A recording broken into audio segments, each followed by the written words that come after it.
Brother, my beautiful brother, it is you.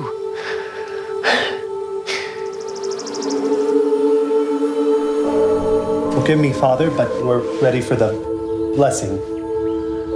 Found some mail from you, this address. It said you renounced your life back home. Gabriel! I'm here! And that the only brothers you had now were those who live with you here at the monastery. The Father, and the Son, and the Holy Spirit, you will grow! Grow! Is Father John here? When we try new things, sometimes we feel like a fool. But if we are not willing to be a fool, then we'll never know how to start or find a new thing, or how to make it better.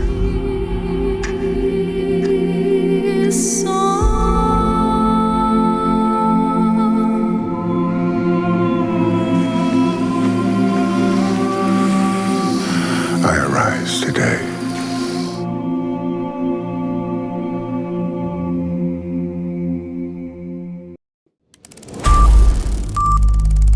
This is a Dissident Media production. DissidentMedia.net.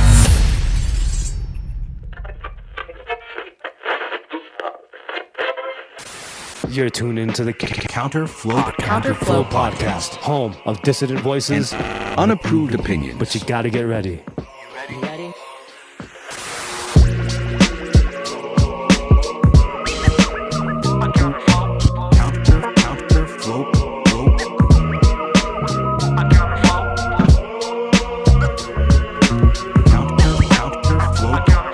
Now here's your host, and humble narrator. Buck Johnson. Let's go!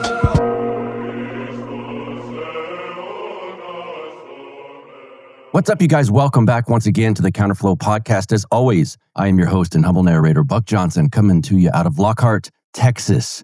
This week is a little bit different, and it's very cool. This is a great interview. What a cool guy Josh Jordan is. He's the director and writer of the new film set to debut on October 6th, El Tonto Por Cristo, which in English would be A Fool for Christ. Josh is Orthodox. This movie is, can we say an Orthodox film? It's a fictional portrayal of some monks at a monastery, but I think there's a lot of things based on reality. And I think you're going to see that as we get into it in this interview. It's really going to be good. Again, you guys saw the trailer there at the beginning here, and I look forward to this coming out. Josh was an even cooler guy than I anticipated. So, without further ado, Josh Jordan, welcome to the show, sir. First time. How are you? First time, yeah. I'm fantastic. It's a little warm in Dallas, Texas today, but other than that, thank God we have air conditioning. I'll say, yeah. As a fellow Texan, I can relate, and I actually think to that note. I think back about I've had relatives multi-generations here in Texas. I don't know how they did that in the summer prior to this wonderful invention. I don't know. I think I'm just a lot softer of a human being or something. Yeah, they complained about other things, I'm sure. Yeah. Before we jump into discussing this film, first let's discuss who you are. Talk about yourself. Not everyone loves doing that, but just the things that my audience will find pertinent to this discussion, and we'll go from there. Yeah, so, just going way back, most of my life, my early adolescence, my dad was a traveling evangelist in the south of here in America. And so that was my life. I didn't really go to normalized school or like on my calendar, I never knew what I didn't know, so I thought that was just a normal life. And we were in a station wagon, would go from town to town and kind of lived in motels and, camper vans. And then obviously going back to relatives' houses for the holidays and such. And it seemed, to me at the time, it seemed like a wonderful world. It was I still think fondly of those days. Of it seemed very magical of going and meeting brand new people, experiencing. Everyone's really happy to see you. You're a new face. You're a new a new act in town. And then we would go to a motel and they would have swimming pools and, we would count the offering money.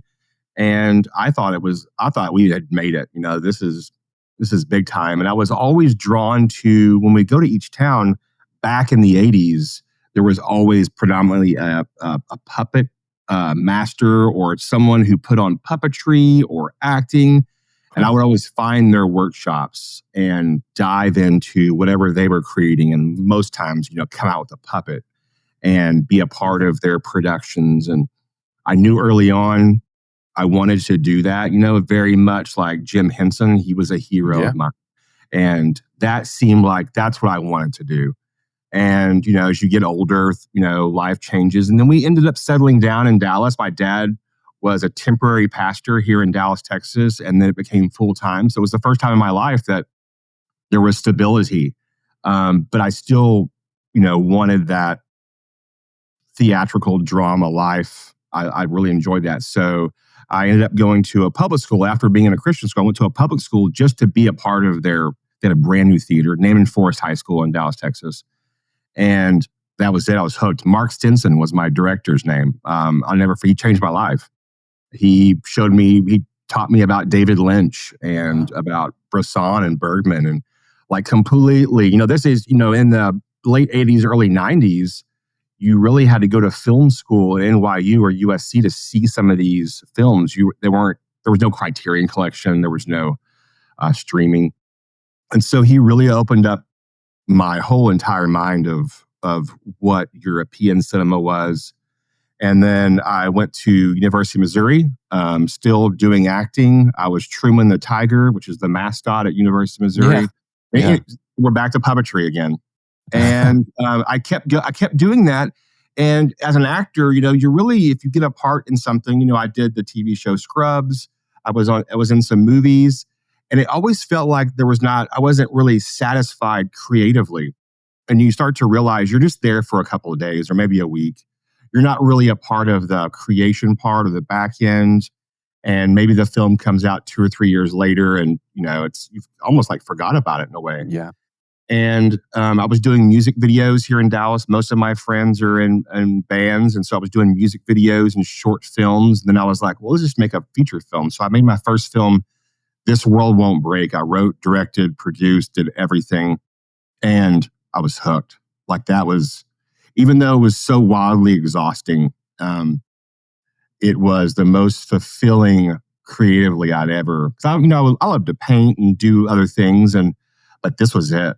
It's all on you, at that moment, I think. And I think being able to take full responsibility if it stinks or if it's good, I can live with that. It's more challenging. And so writer and director, that was the thing for me. I mean, even down to production design of all my films, like things that people would never even notice, like an ashtray or someone's socks. These are all things that, keep me up at night.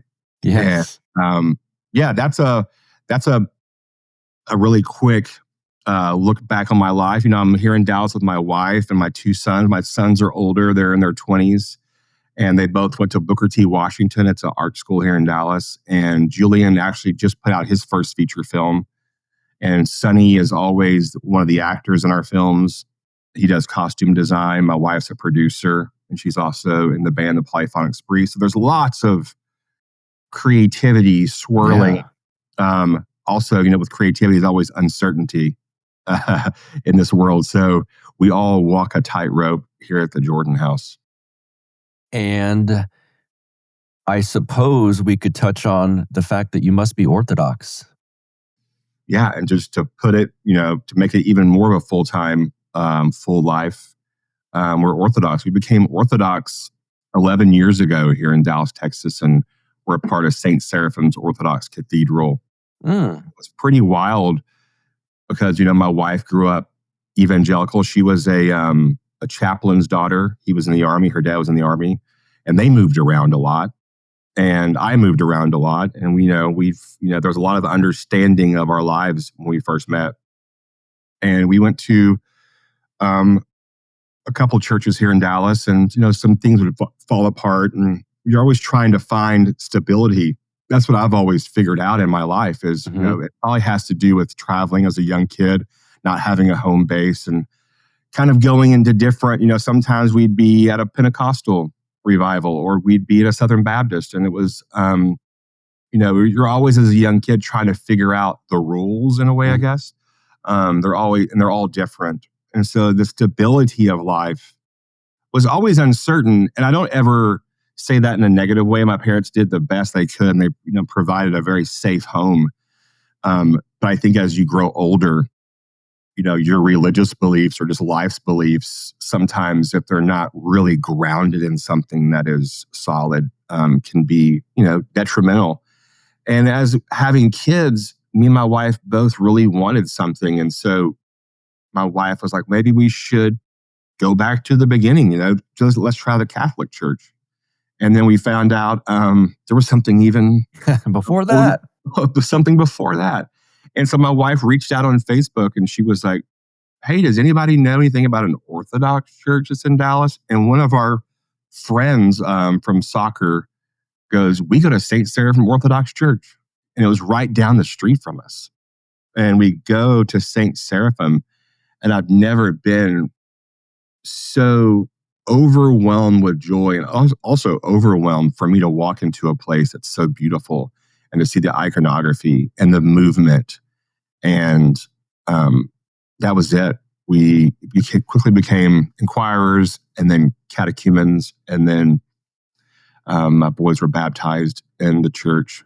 And yeah, I never intended to make Orthodox films. It was more of Orthodoxy was my life, and it was my grounding and my spiritual life. But I would catch myself wandering sometimes in Vespers or Divine Liturgy of the icons, and the creative mind starts to wander, and I'm starting to see the icons moving. I'm realizing, there's stories that haven't been told. And I start looking, right? I'm looking online. I'm looking for things that are Orthodox films. And the only one that I had found was Ostrov, the island. Mm-hmm.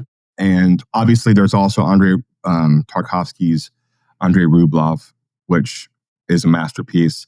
And so it felt like there was a need for cinema in Orthodoxy.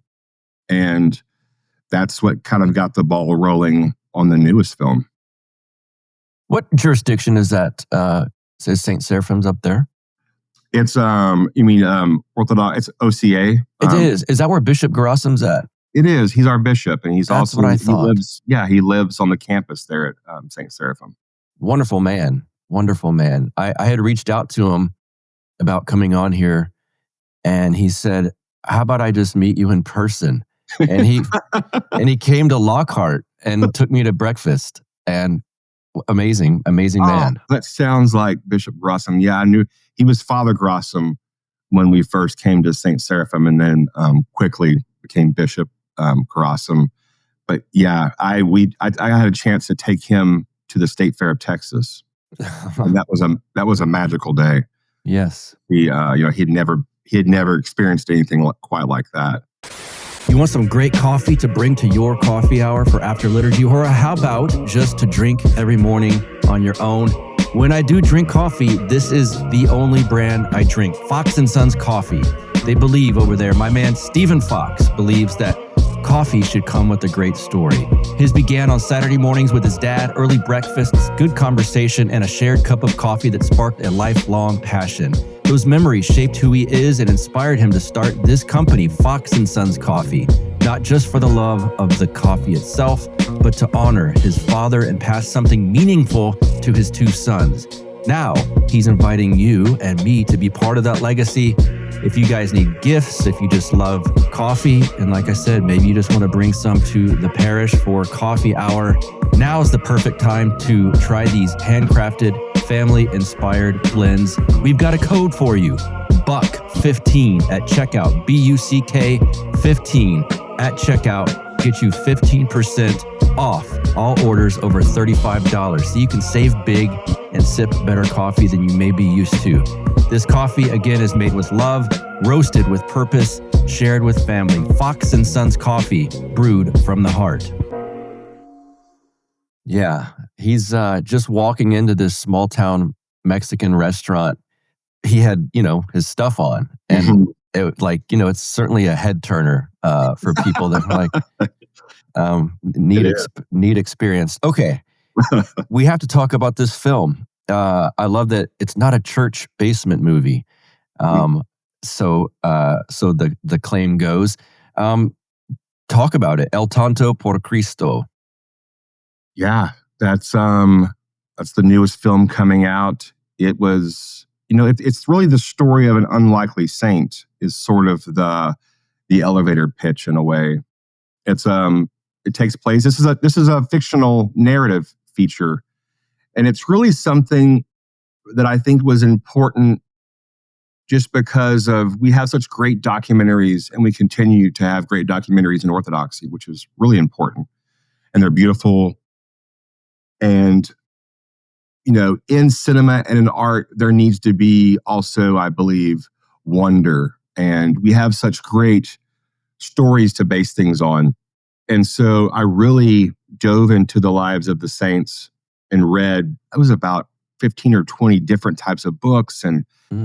And I started to pull some of these great stories and these great lineages of people's lives, and started just to wonder, like a writer-director would do, and create something that was still based on the lives of the saints, but not actually pinpointing just a saint, because, there's so many.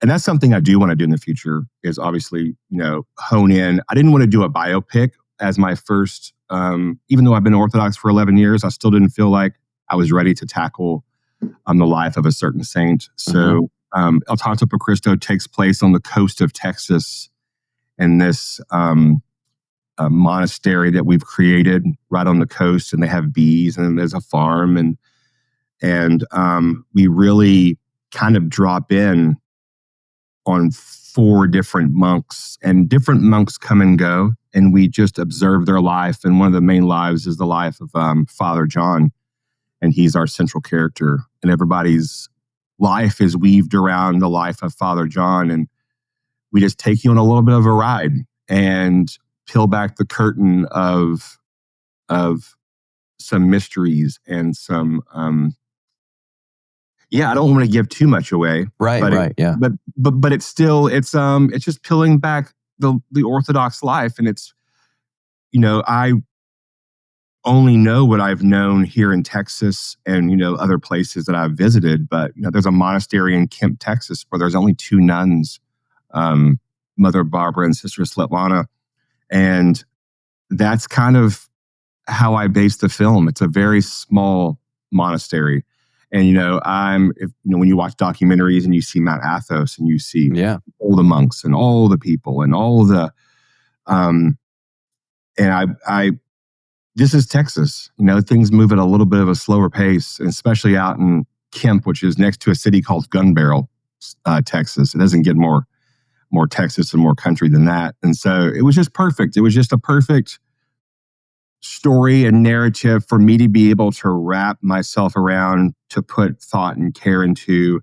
And really the whole foundation is Orthodoxy. And we had Father Theophan as our day-to-day reference of anything. And we had Protodeacon Brennan, Deacon Stephen, different people who've served in the church for 30 plus years, really making sure we had the vestments right, the actors were crossing themselves right, everything was placed right. We had the blessing of Bishop Grossum and also the blessing of the Metropolitan Tikhon to make this film. And, and to have those things, as you can well know, is to have a very big burden lifted off of you. Yes. They read the script and they knew where we were shooting, and they allowed us to shoot in the cathedral. they allowed us to shoot at the monastery and get the blessings for the nuns to have us out there. And just the fact that we were able to finish the film and make the film, we were making the movie and the SAG strike happened and they shut everything down. And our actors were SAG actors. And by the grace of God, we were one of the very few movies that were able to shoot that had the SAG internal agreement during the SAG strike. And most of those films had Matthew McConaughey involved and Steven Spielberg and A24. So, and we were just a little nobody here in Dallas, Texas. And they gave us one of the very, very few last vouchers. And the day we started filming, they shut everything down and no one was allowed to shoot except the people that had the vouchers. Wow. It's just so incredible. And where we were shooting that day was in the middle of Teowacana, Texas, and there was no cell phone service. There was you had to go down the road and basically like stand on this concrete block to get one bar. And I remember it was the final email for us to sign off. And they said, thumbs up, you guys can shoot and make sure you take care of our SAG actors. And we got to work and never looked back after that. It's interesting as you're saying that. Last summer I went to Mount Athos, and there was moments where I'm like trying to at least reach some relatives or something, and I'm walking around standing like, I don't have one bar here. What is going on? The cell phone battery drains and drains. That's good to know. I'm going in October to Mount Athos. Oh, beautiful! It's a wonderful experience, and it's very diverse. Look at this beautiful building, and it's the history and the art and the icons, the iconography. It's just gorgeous. And then you would see like little skeets where maybe just two monks live, sort of like you were describing. The one where two nuns. It's fascinating. It's just gorgeous. It's you'll never forget it. That's for sure. Yeah. Okay, it's good to know about the cell phone service at Mount Athos. Parts of it. Yeah, parts that we were in were fine, and then all of a sudden, boom. And that's such a first world problem to discuss while you're in such a beautiful place. But, I had family like, how's things going over there? And then how long were you there for? 9 days. Oh wow. I'm just going for 2. We're showing the film in Romania at the Cuvati International Film Festival in Iași, Romania. Oh, and so right before that, we are going to be in Greece showing the film as well. And then taking a ferry, me and my brother-in-law, for 2 days just to go to Mount Athos. So even 2 days, I think, is going to be exciting. It is. I think typically there's certain like blocks of days you get. We had Father Peter Hears with us, and that he knows everyone there, and that allowed us like the extra length of time for whatever reason. You'll never forget it, man. Romania too. That's this film's international. It's going. It will be. It will be. Yeah. And we'll be playing Australia. We're setting up those dates. That's really taking off. And then we just got some emails today about the UK, Germany, and London. And so the word of mouth is happening. The film. Wonderful. We're working on the soundtrack. Score is already done. The whole film's done. But we're printing double vinyl record soundtrack. Yes. And so that has, every time we cross a line in the making of this movie, I move the finish line farther down for us.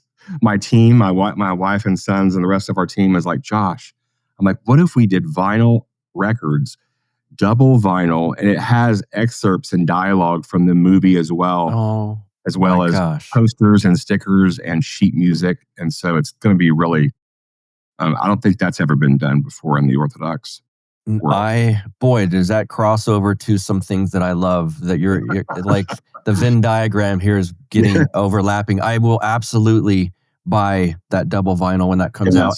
And I want to buy, you've got my juices going here. I want to buy the poster. I want it framed. Yeah, this is going to be cool. I love aesthetics, as obviously you do too.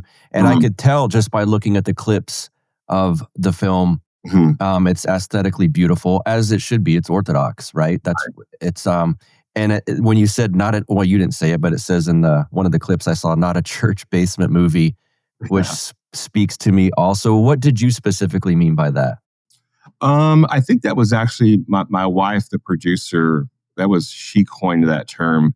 It was sort of a kickback to my childhood and her childhood of the parents would go out on dates, or people would go do something, and they would put the kids downstairs in the basement, or the teenagers, and they would find a church movie. Yes. It was normally not very good. It was probably Left Behind series, maybe?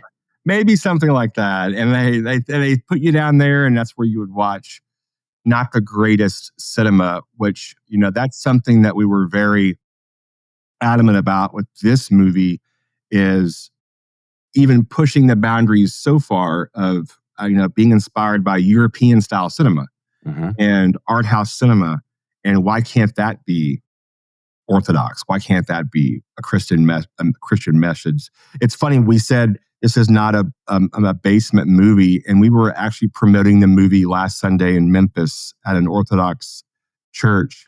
And they said, we're having our fellowship downstairs. If you want to talk about the movie, it's down in our basement. So we went down to their basement to show the trailer and talk about the movie. So that became a church basement film. Yeah. Well, you're redefining you're setting the bar a little bit higher for a church basement movie than we can say. Sure. We're reading it, yeah. If you translate it to English, I actually didn't look this up. I'm assuming based on what I saw and what it looks to be about, it's A Fool for Christ. Is that correct? That's correct, yeah. Okay. Got that right. Yeah. Can you explain that phenomenon of, a lot of my audience will understand the saints, the fools for Christ, the holy fools for Christ. But for those who don't, a lot of people are new to this world. We can say, what is that about? Yeah. So, I guess just another elevator pitch of what was a fool for Christ is someone who is probably clairvoyant, who is very spiritually blessed, that we can't even imagine how blessed and how in tune they are, that they tend to act out to become a little wilder and crazy, so people dismiss them and they don't treat them like they are Christ, like they are God, like they are how we see a lot of modern day people who make a lot of money because they, proclaim that they are something, that they do speak to God. And they did the opposite. They would sometimes not wear any clothes or, sleep or live in a tree. But these are people who are so not of this world when it comes to human thought and spirituality. They are really attuned and aligned with and maybe some, were given the gift of being a little bit crazy. I do think that a lot of the most talented artists, talented people, most brilliant, maybe, if you think about Einstein, who was just, his place was a mess. He never knew where his keys were, but, he could solve all the greatest world's riddles of science. And I think you have to be a touch mad. Yes. I do. I find beauty in madness. And so I think, maybe God does too, because he allows these fools for Christ to act a bit strange. And it's also, we use the word tonto, and that's another word in Spanish for fool.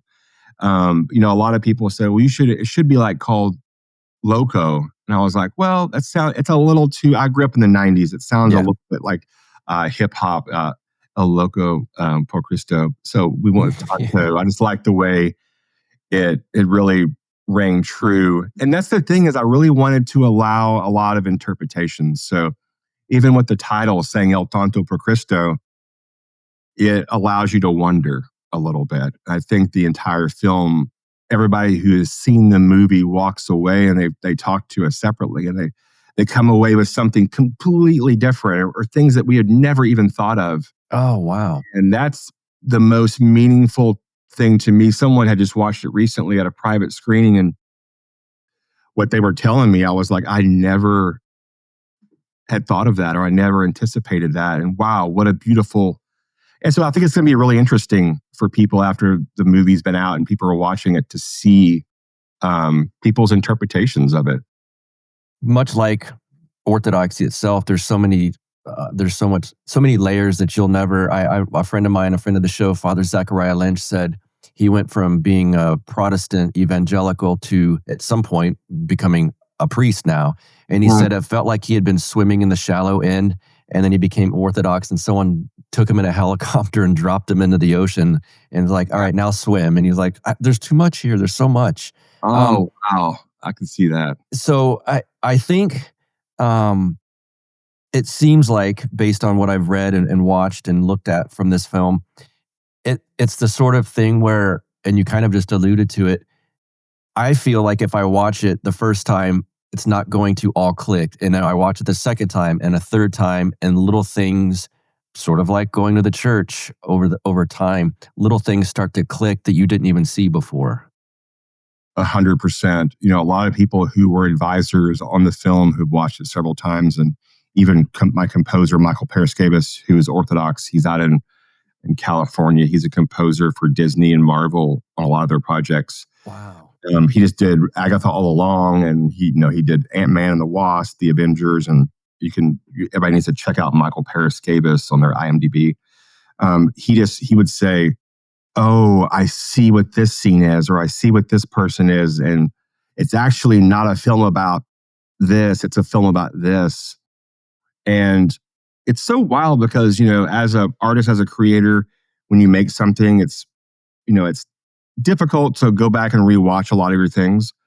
I think because you grow as as an artist, and it's like a little cringe sometimes. But I tell you, this is the only thing, I think, because it's not, mine, right? It's not, I was just the vessel for a story to be told, that I really enjoy and can't wait. I look forward to watching the film again each time I watch it. And that's not normal with me. I normally, I'll step out, maybe go have a pint while the movie's playing, or, do something else, walk around the block. But this film, I really enjoy sitting there and watching it, because even I find something new that I just think it's the grace of God that it was put in there. And it's really amazing to be able to experience the film. And each time you watch it, it has a completely, totally different meaning. We've got some new shirts, Counterflow with Buck Johnson on the front pocket, on the back. A beautiful graphic with, of course, dissident voices and unapproved opinions. You can see this on the YouTube version of the show, of course. We're putting the graphic up now. $30 flat fee. $30 gets you the t-shirt. The PayPal address is buck@counterflowpodcast.com. That is my PayPal. You can send $30 that method. Send me your address and the size you want. We have sizes small through 2XL. Again, sizes small through 2XL. Go to PayPal, $30, buck@counterflowpodcast.com. Give me your address in there, and the t-shirt will be yours. Have you ever thought of the comparisons between the Fools for Christ, and if you were to bring them into that sort of phenomenon into a modern day society? Do comedians ever do that to you? Like where they're striking some of the good comedians, not necessarily like late night TV guys, but they're striking the boundaries of what's sort of allowable to sort of reveal certain things where it's acceptable when they sort of do it, but maybe not like if you just walked on the street and said some of these things. I'm fascinated with comedy and comedians. I mean, as a young kid, I would stay up late when we were on the road, and I would have a notebook and I would write down their jokes. And it was always so interesting. It still is mesmerizing to me today, like how they can make something that is so controversial, so politically, a battle in the world, and they make it hilarious. Yes. Thought-provoking. And they're one of the very few people, and especially I feel like it more than ever right now, that everything is, to be politically correct, or you're considered woke, or all these different things. And comedians, they're almost like tornado chasers, right? They like go right towards the tornado and to experience it, and then to give it back to us. And I always say that most comedians are probably the best dramatic actors. There's Jim Carrey and Robin Williams, and these people can make you laugh, but they can make you cry just as well. So yeah, comedians are like the fools of Christ. It's great. I like that. Yeah, in that regard. And I think that's why it's so sad you see the death of the late night comedy show, because they're not funny, or they're just kind of reading a script that you could hear on The View or something. And I saw a clip the other day of Johnny Carson speaking with someone. Oh, with Hulk Hogan. It was during the Hulk Hogan thing I was watching. And it just hit me like, I mean, not to sound old, but I'm 48. God, he was so much better than if you were to flip on Fallon or Colbert. Like the difference in like his level of nuance and humor, it's night and day. And I see why these new guys or newer guys are sort of faltering and their shows are getting canceled, because it's not what comedy is. It's weird. Yeah. I'm a huge fan of Dean Martin and Jerry Lewis. I have posters, but I also have the Dean Martin roast. All of it. And I was like, I'll watch it today and blush and can't believe where they went way back then, in a time of like, we're talking, and this is the middle of the 60s when people are being assassinated, and these guys are still doing zingers and they're just pointing the finger and calling people out in a comedic way. And I'm like, wow, and I'm glad that it's happening today. I'm glad that comedians are stepping up. They're really, really good ones. Yes. And they're not, they're not pulling any punches. They're just doing their job. And I think that's the most important. I think in times of political stress and, political heightenedness of what's happening in the world, that really good art comes out of that. And I think supposed to. Yes, supposed to. Supposed to. Good music and good.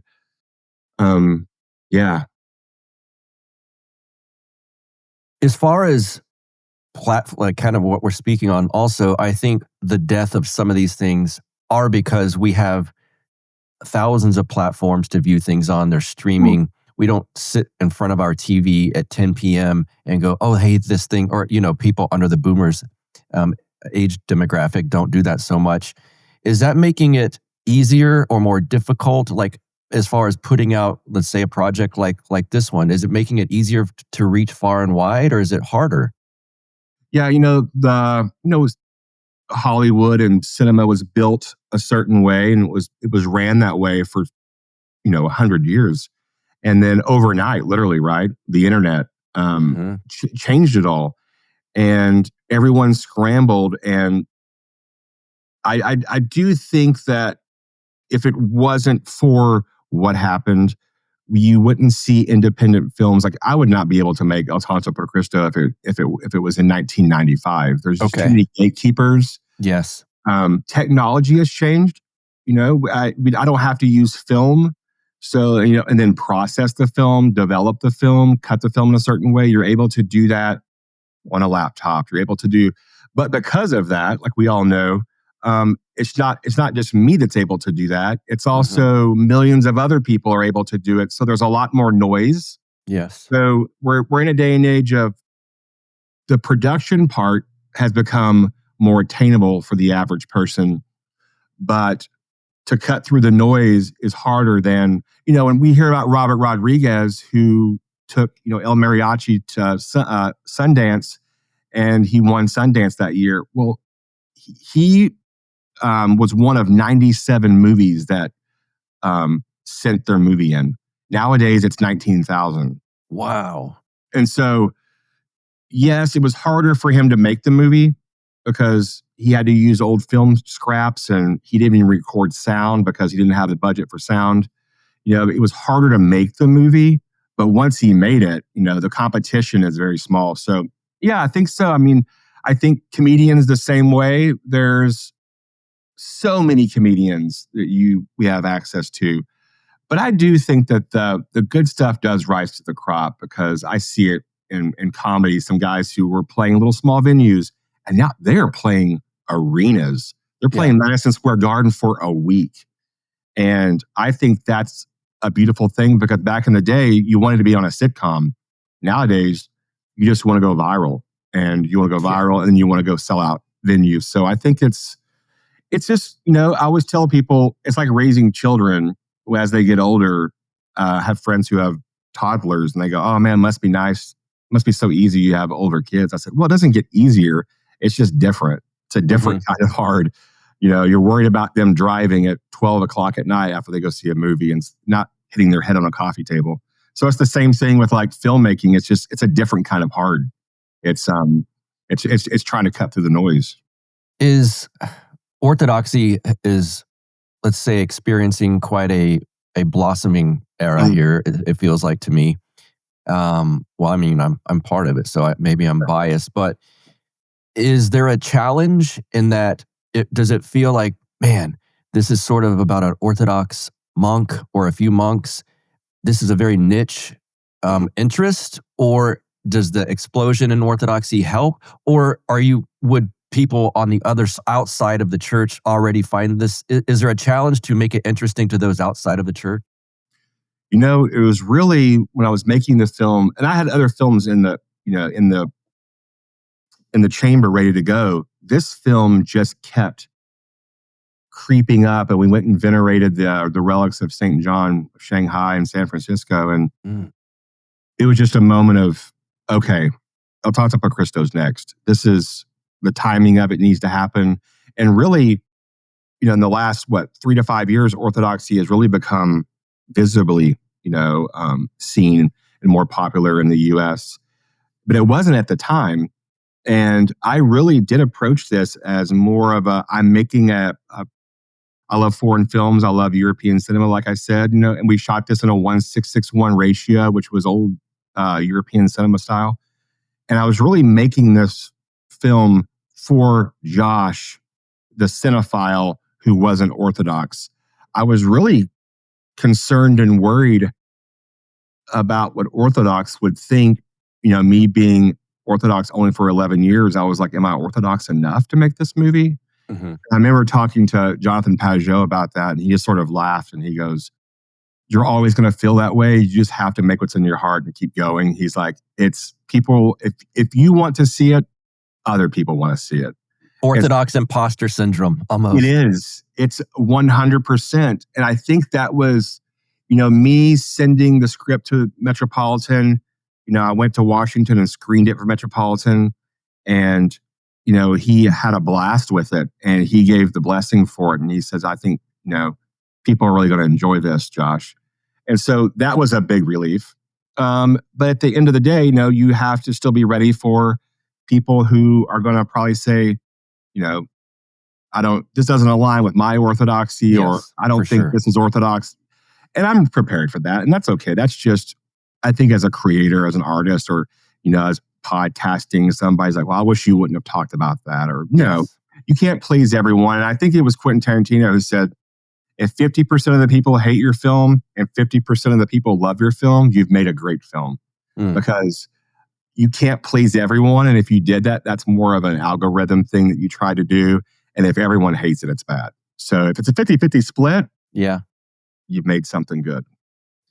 What do you have? I mean, of course you do. I want to ask you about them. Your influences as far as doing this sort of thing. Yeah. So this film was really cinematically inspired by the work of Carl Dreyer. He made a film called Ordette. I think that's like 1940 something.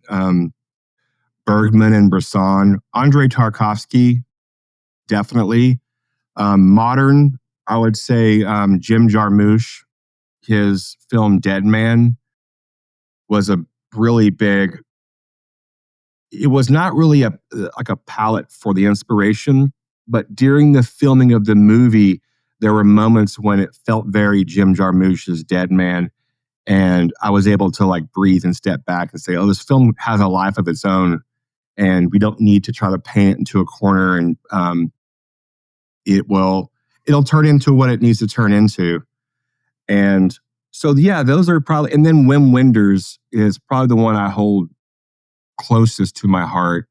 His film Wings of Desire, which has nothing to do with Orthodoxy, but it's just this bit of he's not spelling it out to you. He's not map. He's just giving you a map and allowing you to walk around and find your own direction. And, you know, having pillars like that, and then just having the lives of the saints, and then having the consistency and the beauty of the divine liturgy and the cassocks and the vestments and the incense and all these beautiful things that we see day to day in Orthodoxy.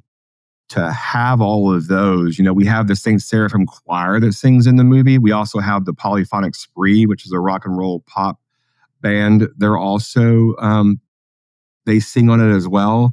So it's this, you know, I really wanted to show my Orthodoxy, which is Texas. I come from an art background. This is how I see it here in Texas. It looks a lot different than it does in Russia. And I think that that's really important for the Orthodox Church of America, is to, you know, to be inspired, obviously, by the iconography of different countries. But, you know, we're America, and I live in Texas, and things look a little bit different. You know, it looks different than what you would eat at Pascha. You know, ours is, you know, there's lots of, you know, Jameson, whiskey, brisket, you know, pecan pie. There's lots of those things that we have in our basket, and it's a lot different than what, you know, the Greeks or the Russians do. And I think it's just time for America to embrace their Orthodoxy. I agree. Yes. That's a common topic of discussion. And as you could imagine, the Pascha celebration in Lockhart, lots of brisket. And I mean, we couldn't eat it for all these days. So of course. I know. It's the great. And then your eyes are always bigger than your stomach. And you're like, okay, well, I only had a few bites, but it was worth it. Yes. This, you must be aware of this. I am now, after, even without me telling, in fact, I told like one or two people I was going to interview you. I had multiple people write me and go, hey, just so you know, there's this film coming out. You should contact these people. I think, I don't know that you know Justin Marler, but he was one of the people. He said, you got to interview this guy. Okay, excellent. Yeah, that's awesome. Wow. And so it's getting word of mouth. And again, I told you offline, someone who's working with you wrote me yesterday and was like, hey, just so you know, we've got this film coming out. I was like, I do know. I'm interviewing Josh tomorrow. Yeah, and that's something, you know, it's so wild and it's so beautiful with Orthodoxy, which is, it's not as public as in things going viral as of, you know, but I feel like the word of mouth, everyone knows.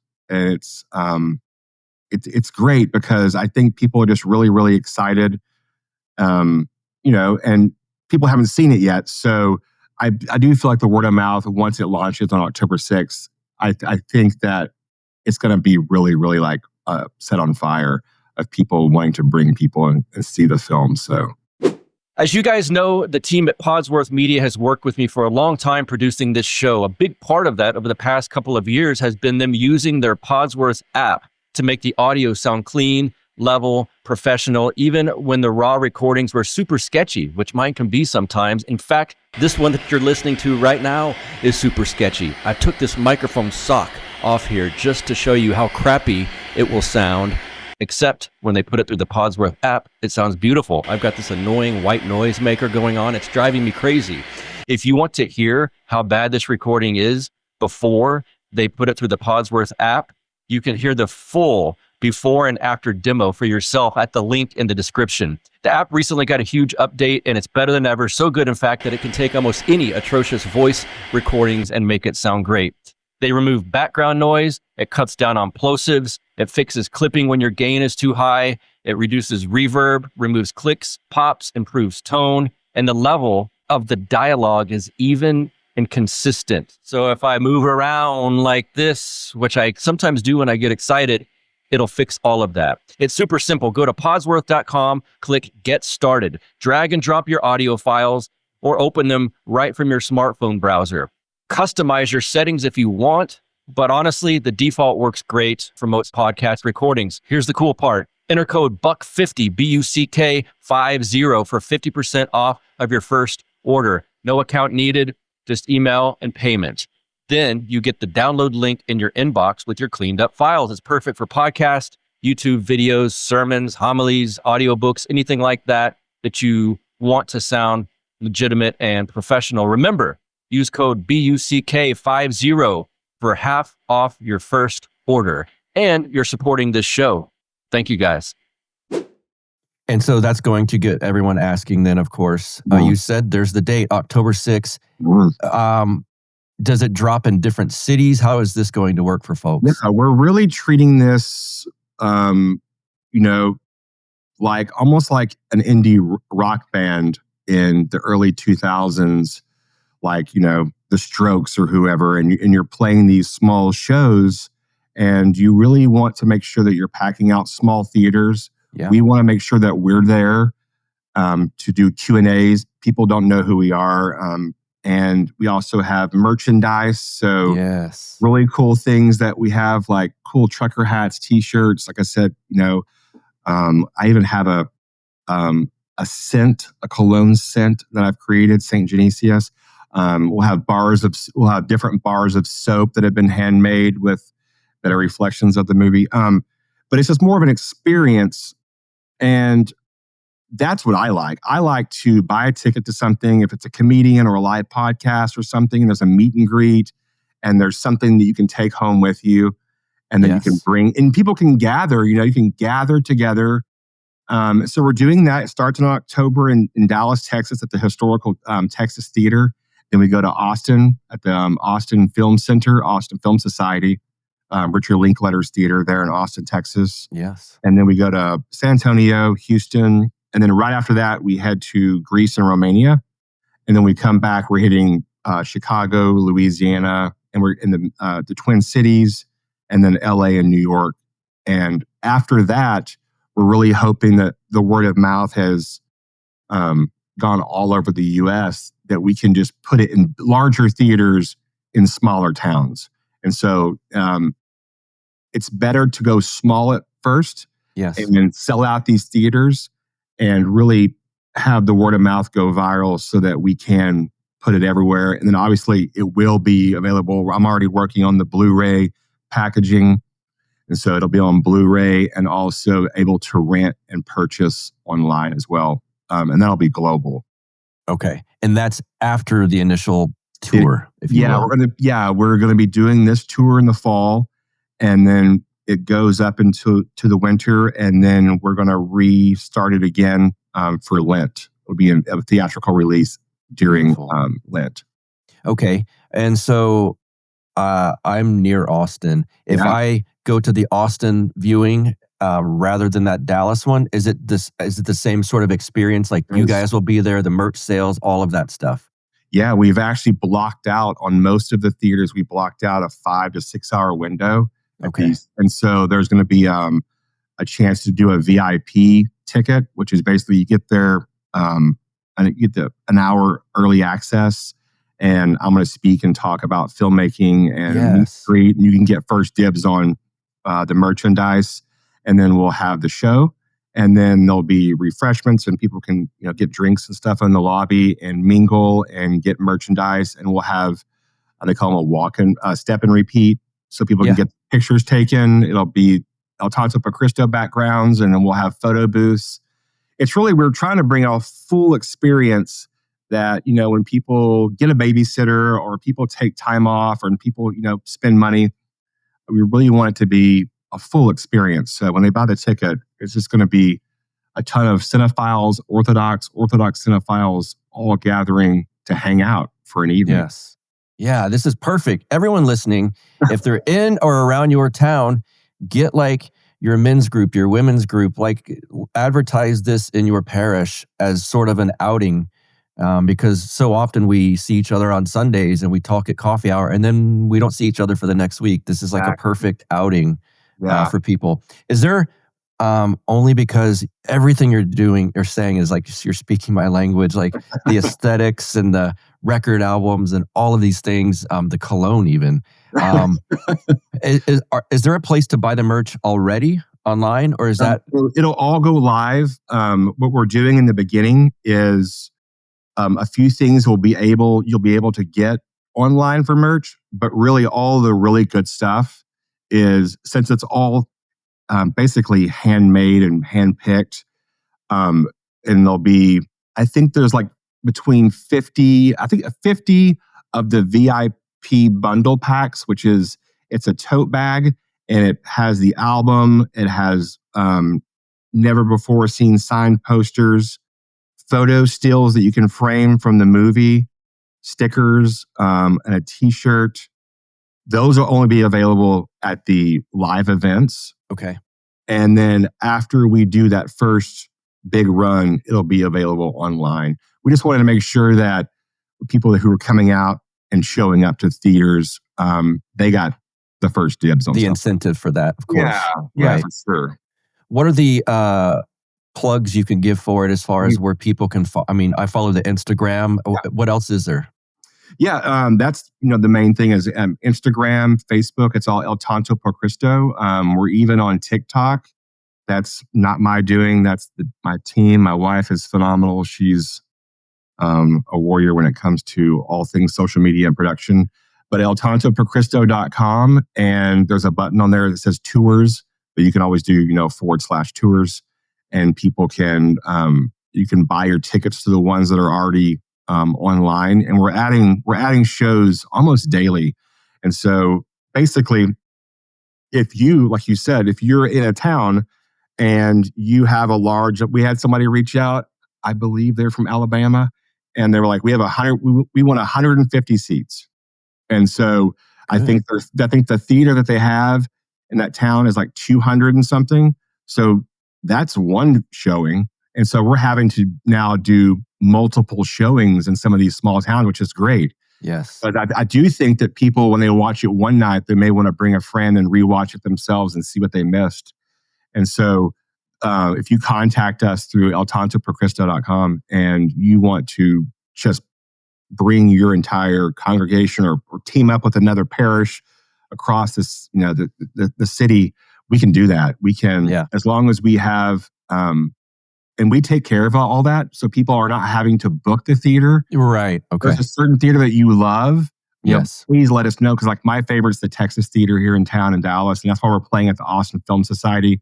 I was one of the grant winners this past year in Austin, and so like I wanted to play that theater. So we contact the theaters, we're booking them out, we're bringing the merchandise. People just have to buy a ticket. Right. That's all. There's actually a historical theater here in my town, literally across from. My parish. Yeah. That would be cool too. But I mean, we're such a small parish, but it's a small theater, small town. Yeah. So that would be neat too.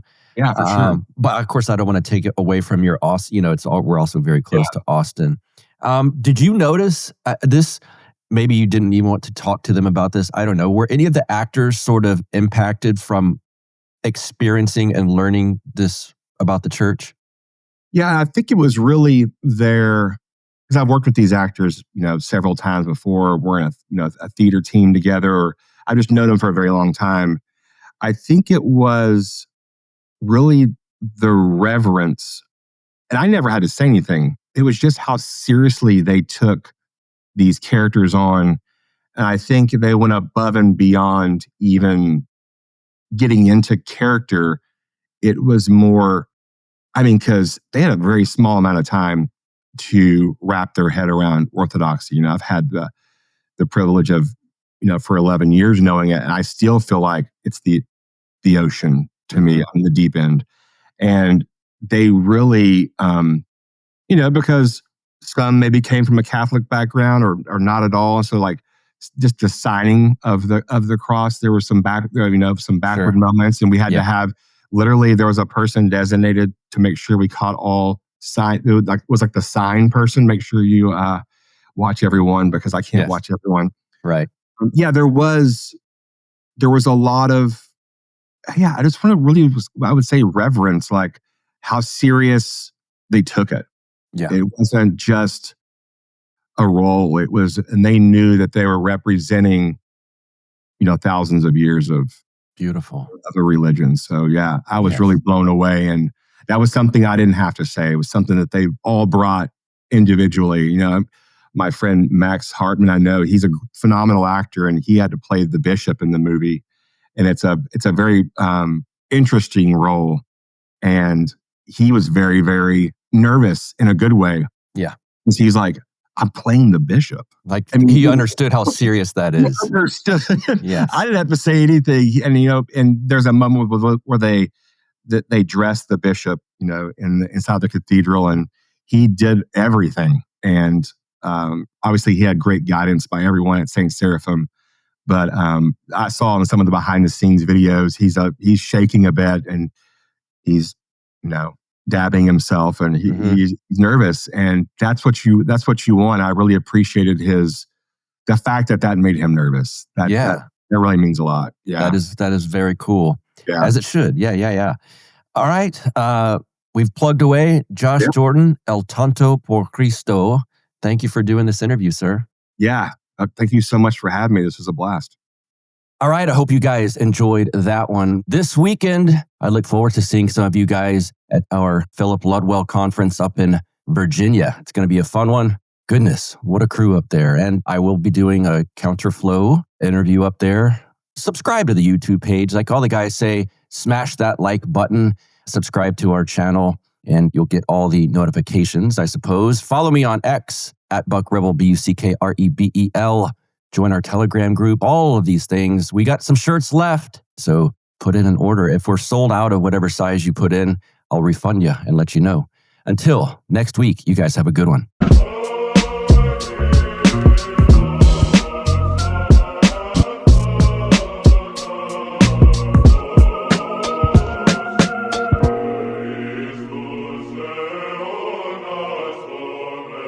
Like the sound of the Counterflow podcast?